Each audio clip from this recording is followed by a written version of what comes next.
இயேசுவில் எனது அன்பிற்குரியவர்களே, உங்களுக்கு என்னுடைய இதயம் கனிந்த வாழ்த்துக்கள். வணக்கம். யோவான் நற்செய்தி 3வது அதிகாரம் 16 21 முடிய.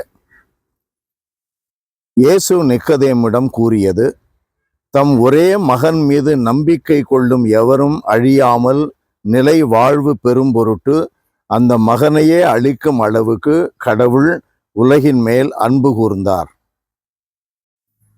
உலகிற்கு தண்டனை தீர்ப்பு அளிக்க அல்ல, தம் மகன் வழியாக அதை மீட்கவே கடவுள் அவரை உலகிற்கு அனுப்பினார்.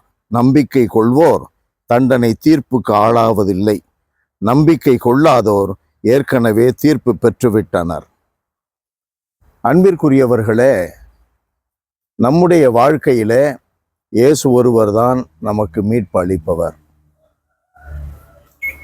இயேசுவை பற்றி அறியாதவர்கள், இயேசுவை பற்றி அறிவிக்கப்படாத இடத்திலே வாழ்பவர்கள், இயேசுவினுடைய வாழ்க்கையின் உண்மைகளை, அவர் போதித்த உண்மைகளை தெரியாதவர்கள், தெய்வ பயத்தோடு நடந்து உண்மைக்கு சான்று பகர்ந்து அவர்கள் வாழ்க்கையிலே அன்பு நிறைந்து நீதியோடு வாழ்ந்தார்கள் என்றால் அவர்கள் இயேசுவை பின்பற்றுகின்றவர்கள், இயேசுவை நம்புகின்றவர்கள், இயேசுவின் விருப்பப்படி நிலை வாழ்வை நோக்கி பயணிப்பவர்கள்.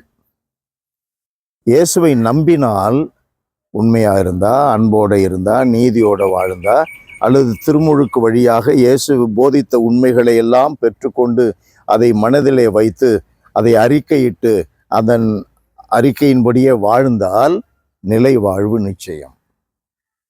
இந்த உலகத்தில் எவனாவது அதை உறுதிப்படுத்த முடியுமா? இயேசு ஒருவர் தான் அதை செய்ய முடியும். இயேசு ஒருவர் தான் விண்ணக வாழ்வை, நிலை வாழ்வை நமக்கு உறுதிப்படுத்த முடியும். அவர் போதிக்கின்றதை நம்பினால், நம்பி வாழ்ந்தால், மனம் மாறியவர்களுக்கு ஏற்ற செயல்களை செய்தால் நிலை வாழ்வு உறுதியாகிவிட்டது. அன்பானவர்களே, ஆண்டவர் இயேசு சொல்லுகிறார், அதன் மீது நம்பிக்கை கொள்ளவில்லை என்றால், இயேசுவை அறிந்து அவரை பற்றி நிறைய விஷயங்கள் தெரியும், போதனைகள் தெரியும், அவர்கள் என்ன என்ன இயேசுவிடமிருந்து எதிர்பார்க்கப்படுகிறது என்றெல்லாம் தெரிந்து கொண்டு ரொம்ப பிடிவாதமாக மதவெறியில கிறிஸ்துவை சார்ந்து வாழாமல், கிறிஸ்துவை ஏற்றுக்கொள்ளாமல் வாழ்ந்தால் நீ எவ்வளவு பெரிய ஆளாகவும் இருக்கலாம், கிறிஸ்தாவாகவும் இருக்கலாம். ஆண்டவர் இயேசு தெளிவாக சொல்லுகிறார், நம்பவில்லை என்றால் தீர்ப்பு ஏற்கனவே அவர்களுக்கு கொடுத்தாகிவிட்டது. அப்படின்னா என்ன? நிலைவாழ்வு கிடையாது, நித்திய நரகம்தான். அப்ப நமக்கு மனசுல பயம் இருக்கணும். ஐயா, நம்முடைய வாழ்க்கையில இயேசுவை ஏற்றுக்கொண்டோம் என்றால் அந்த இயேசுவினுடைய போதனைப்படி நடக்கின்ற உறுதி இருக்கணும். இயேசுவினுடைய போதனைகளுக்கு ஏற்ப நடக்கவில்லை என்றால் ஒரு வித பயம், இனம் புரியாத பயம் நம்மிலே இருந்து நம்மை திருத்த வேண்டும், நம்மை மாற்றி, நம்முடைய வாழ்க்கையை மாற்றி அமைக்க வேண்டும். சில பேருக்கெல்லாம் எந்த பயமும் இல்லை. நான் சொல்றது கிறிஸ்தவர்களுக்கு.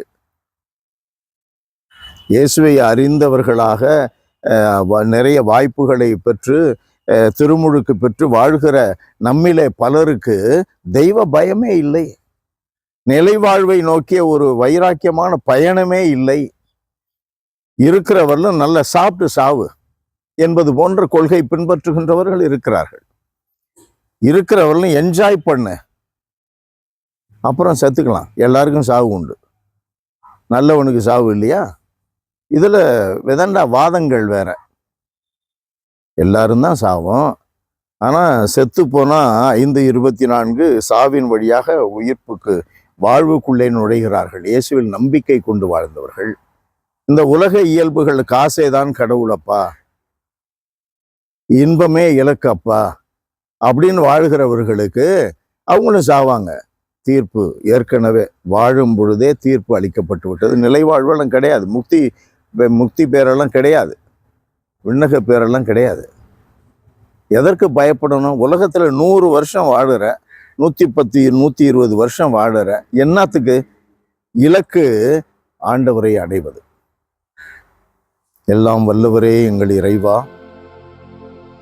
நிக்கதேமு வழியாக இயேசு ஆண்டவர் உம்முடைய திருமகன் எங்கள் மீட்பர் இயேசு கிறிஸ்து சொல்லுகின்ற இந்த உண்மைகளை உணர்ந்தவர்களாய், தெய்வ பயத்தில் நிறைந்து உண்மையை சார்ந்து உண்மையே சார்ந்து வாழுகின்ற வரத்தை எங்களுக்கு தருவீராக.